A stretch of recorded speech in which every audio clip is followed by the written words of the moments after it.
I went to work when I was 10 years old picking slate in the Kohlberger. Well, at that time, we were working 10 hours a day, and we were getting 6 and a fraction cents an hour.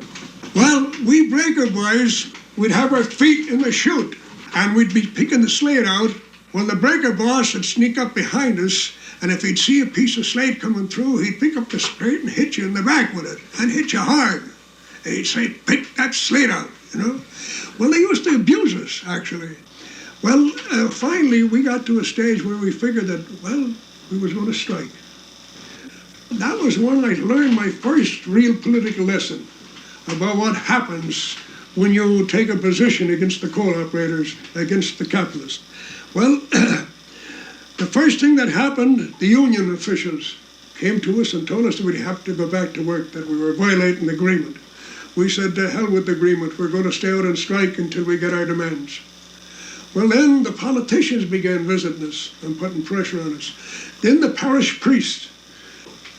Well, finally, the coal company did agree to meet with us. And they agreed to raise the hourly pay from 6 and a fraction cents to 8 cents an hour.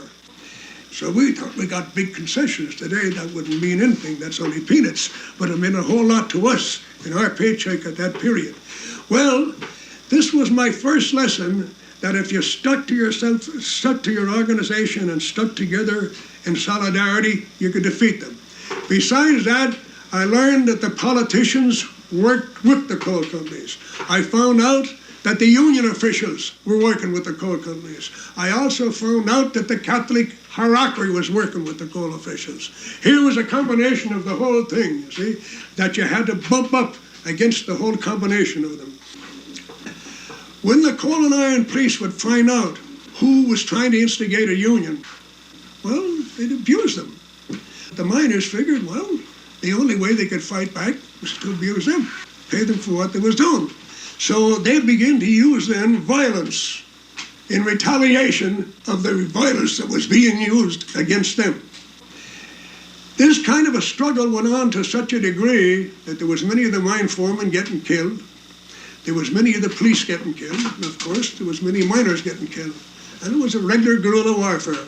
This was some of the early ideas of guerrilla warfare that developed out of that kind of struggle. The coal company gets every dollar which he can chisel out of some coal miner through oppressive management tactics.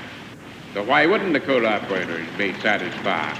The government is acting as their muscle man.